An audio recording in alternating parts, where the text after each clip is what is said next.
आप सभी को मेरा नमस्कार।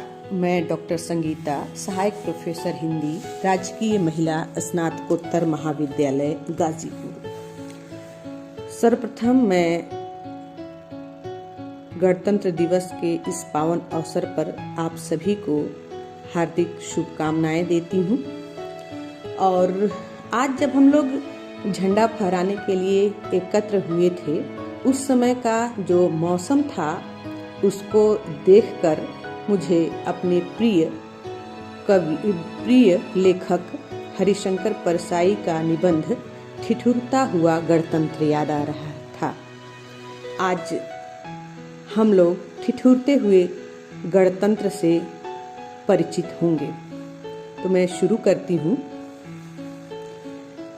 4 बार मैं गणतंत्र दिवस का जलसा दिल्ली में देख चुका हूँ, 5वीं बार देखने का साहस नहीं। आखिर यह क्या बात है कि हर बार जब मैं गणतंत्र समारोह देखता तब मौसम बड़ा क्रूर रहता। 26 जनवरी के पहले ऊपर बर्फ पड़ जाती है, शीतलहर आती है, बादल छा जाते हैं, बूंदाबांदी होती है और सूर्य छिप जाता है।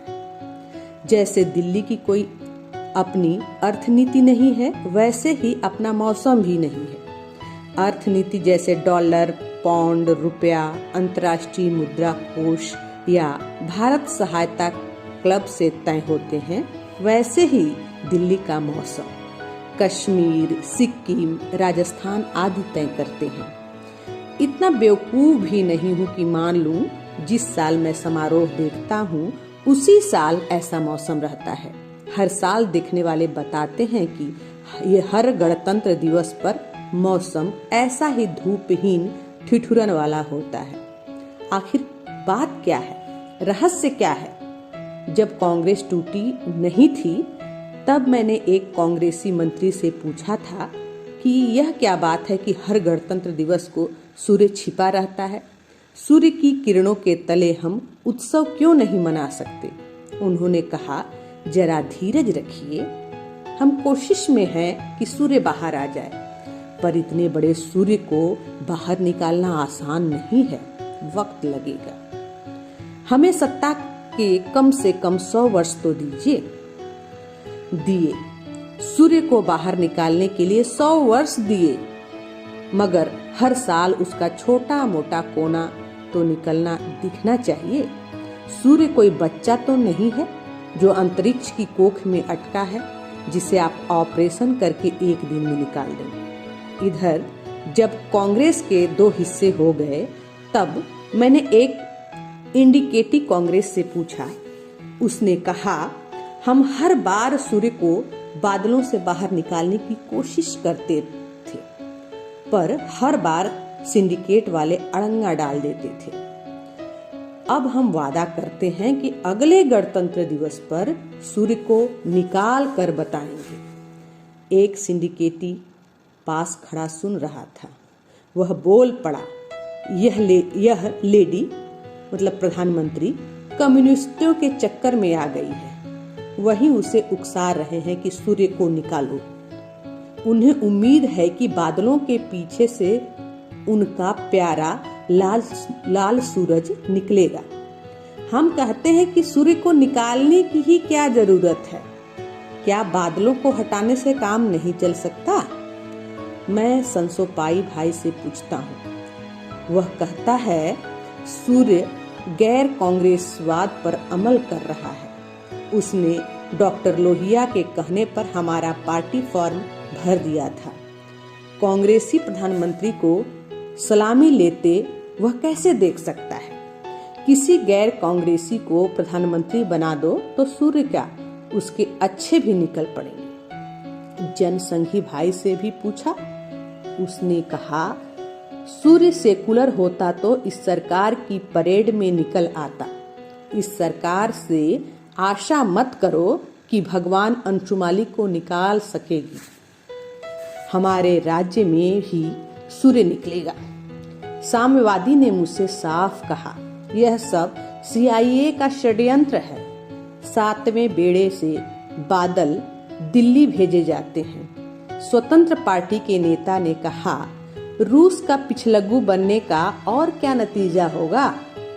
प्रसोपा भाई ने अनमने ढंग से कहा। सवाल पेचीदा है। नेशनल काउंसिल की अगली बैठक में इसका फैसला होगा, तब बताऊंगा। राजा जी से मैं मिल न सका। मिलता तो वह इसके सिवा क्या कहते कि इस राज्य में तारे निकलते हैं, यही गनीमत है। मैं इंतजार करूंगा जब भी सूर्य निकले। स्वतंत्रता दिवस भी तो भरी बरसात में होता है। अंग्रेज बहुत चालाक हैं। भरी बरसात में स्वतंत्र करके चले गए। उस कपटी प्रेमी की तरह भागे जो प्रेमिका का छाता भी ले जाए। वह बेचारी भींगती बस स्टैंड जाती है तो उसे प्रेमी की नहीं, छाता चोर की याद सताती है। स्वतंत्रता दिवस भींगता है और गणतंत्र दिवस ठिठुरता है। मैं ओवरकोट में हाथ डाले परेड देखता हूँ। प्रधानमंत्री किसी विदेशी मेहमान के साथ खुली गाड़ी में निकलती है। रेडियो टिप्पणीकार कहता है, घोर करतल ध्वनि हो रही है। मैं देख रहा हूँ, नहीं हो रही है। हम सब तो कोट में हाथ डाले बैठे हैं। बाहर निकालने का जी नहीं हो रहा है। हाथ अकड़ जाएंगे, लेकिन हम नहीं बजा रहे हैं। फिर भी तालियां बज रही हैं। मैदान में जमीन पर बैठे वे लोग ताली बजा रहे हैं जिनके पास हाथ गरमाने के लिए कोट नहीं है। लगता है गणतंत्र ठिठुरते हुए हाथों की तालियों पर टिका है। गणतंत्र को उन्हीं हाथों की ताली मिलती है जिनके मालिक के पास हाथ छिपाने के लिए गर्म कपड़ा नहीं है। पर कुछ लोग कहते हैं गरीबी मिटनी चाहिए। तभी दूसरे कहते हैं ऐसा कहने वाले प्रजातंत्र के लिए खतरा पैदा कर रहे हैं। गणतंत्र समारोह में हर राज्य की झांकी निकलती है। वे अपने राज्य का सही प्रतिनिधित्व नहीं करती। सत्यमेव जयते हमारा मोटो है, मगर झांकियां झूठ बोलती हैं। इनमें विकास कार्य, जनजीवन, इतिहास आदि रहते हैं। असल में हर राज्य को उस विशिष्ट बात को यहाँ प्रदर्शित करनी चाहिए जिसके कारण पिछले साल यह राज्य मशहूर हुआ। गुजरात की झांकी में इस साल दंगे का दृश्य होना चाहिए। जलता हुआ घर और आग में झोंके जाते बच्चे। पिछले साल मैंने उम्मीद की थी कि आंध्र की झांकी में हरिजन जलते हुए दिखाए जाएंगे, मगर ऐसा नहीं दिखा। यह कितना बड़ा झूठ है कि कोई राज्य दंगे के कारण अंतर्राष्ट्रीय ख्याति पाए, लेकिन झांकी सजाए लघु उद्योगों की। दंगे से अच्छा गृह उद्योग तो इस देश में दूसरा है ही नहीं। मेरे मध्य प्रदेश ने 2 साल पहले सत्य के नजदीक पहुंचने की कोशिश की थी। झांकी में अकाल राहत कार्य बतलाए गए थे, पर सत्य अधूरा रह गया था। मध्य प्रदेश उस साल राहत कार्यों के कारण नहीं, राहत कार्यों में घपले के कारण मशहूर हुआ था। मेरा सुझाव माना जाता तो मैं झांकी में झूठे मास्टर रोल भरते दिखाता।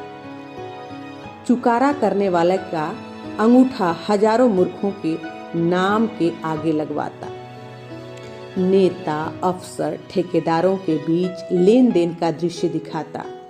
उस झांकी में वह बात नहीं आई। पिछले साल स्कूलों के टाट पट्टी कांड से हमारा राज्य मशहूर हुआ। मैं पिछले साल की झांकी में यह दृश्य दिखाता। मंत्री, अफसर वगैरह खड़े हैं और टाट पट्टी खा रहे हैं। जो हाल झांकियों का, वहीं घोषणाओं का।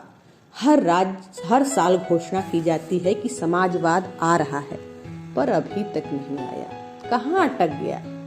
लगभग सभी दल समाजवाद लाने का दावा कर रहे हैं, लेकिन वह आ नहीं रहा है। मैं एक सपना देखता हूँ, समाजवाद आ गया है और वह बस्ती के बाहर टीले पर खड़ा है। बस्ती के लोग आरती सजाकर उसका स्वागत करने को तैयार खड़े हैं, पर टीले को घेरे खड़े हैं कई समाजवादी। उनमें से हरेक लोगों से कहकर आया है कि समाजवाद को हाथ पकड़कर मैं ही लाऊंगा। समाजवाद टीले से चिल्लाता है, मुझे बस्ती में ले चलो, मगर टीले को घेरे समाजवादी पहले कहते हैं, पहले यह तय होगा कि कौन तेरा हाथ पकड़कर ले जाएगा। समाजवाद की घेराबंदी है। संसोपा प्रसोपा वाले जनतांत्रिक समाजवादी हैं। पीपुल्स डेमोक्रेसी और नेशनल डेमोक्रेसी वाले समाजवादी हैं। क्रांतिकारी समाजवादी हैं। हर एक समाजवाद का हाथ पकड़कर उसे बस्ती में ले जाकर लोगों से कहना चाहता है, लो मैं समाजवाद ले आया। समाजवाद परेशान है, उधर जनता भी परेशान है। समाजवाद आने को तैयार खड़ा है, मगर समाजवादियों में आपस में धौल धप्पा हो रहा है। समाजवाद एक तरफ उतरना चाहता है कि उस पर पत्थर पड़ने लगते हैं। खबरदार, उधर से मत जाना। एक समाजवादी उसका एक हाथ पकड़ता है तो दूसरा हाथ पकड़कर उसे खींचता है। तब बाकी समाजवादी छीना झपटी करके हाथ छुड़ा देते हैं। लहूलुहान समाजवाद टीले पर खड़ा है। इस देश में जो जिसके लिए प्रतिबद्ध है वही उसे नष्ट कर रहा है। लेखक की स्वतंत्रता के लिए प्रतिबद्ध लोग ही लेखक की स्वतंत्रता छीन रहे हैं। सहकारिता के लिए प्रतिबद्ध इस आंदोलन के लोग ही सहकारिता को नष्ट कर रहे हैं।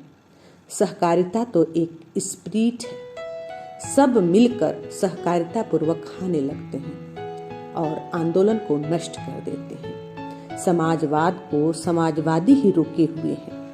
यूं प्रधानमंत्री ने घोषणा कर दी है कि अब समाजवाद आ ही रहा है। मैं एक कल्पना कर रहा हूँ, दिल्ली में फरमान जारी हो जाएगा, समाजवाद सारे देश के दौरे पर निकल रहा है, उसे सब जगह पहुंचाया जाए, उसके स्वागत और सुरक्षा का पूरा बंदोबस्त किया जाए। एक सचिव दूसरे सचिव से कहेगा, लो ये एक और वीआईपी आ रहे हैं, अब इनका इंतजाम करो। नाक में दम है। कलेक्टरों को हुक्म चलाया जाएगा। कलेक्टर एसडीओ को लिखेगा, एसडीओ तहसीलदार को। पुलिस दफ्तरों में फरमान पहुंचेंगे, समाजवाद की सुरक्षा की तैयारी करो। दफ्तरों में बड़े बाबू छोटे बाबू से कहेंगे, काहे हो तिवारी बाबू, एक कोई समाजवाद वाला कागज आया था ना, जरा निकालो। तिवारी बाबू कागज निकाल कर देंगे। बड़े बाबू फिर से कहेंगे, अरे यह समाजवाद तो परसों ही निकल गया, कोई लेने नहीं गया स्टेशन। तिवारी बाबू तुम कागज दबा कर रख लेते हो, बड़ी खराब आदत है तुम्हारी। तमाम अफसर लोग चीफ सेक्रेटरी से कहेंगे, सर समाजवाद बाद में नहीं आ सकता, बात यह है कि हम उसकी सुरक्षा का इंतजाम नहीं कर सकेंगे। पूरा फोर्स दंगे से निपटने में लगा है। मुख्य सचिव दिल्ली लिख देगा, हम समाजवाद की सुरक्षा का इंतजाम करने में असमर्थ हैं, उसका आना अभी मुलतवी किया जाए। जिस शासन व्यवस्था में समाजवाद के आगमन के कागज दब जाएं और जो उसकी सुरक्षा की व्यवस्था न करे, उसके भरोसे समाजवाद लाना है तो ले आओ। मुझे खास ऐतराज भी नहीं है। जनता के द्वारा न आकर अगर समाजवाद दफ्तरों के द्वारा आ गया है तो एक ऐतिहासिक घटना हो जाएगी। बहुत धन्यवाद आप सभी का।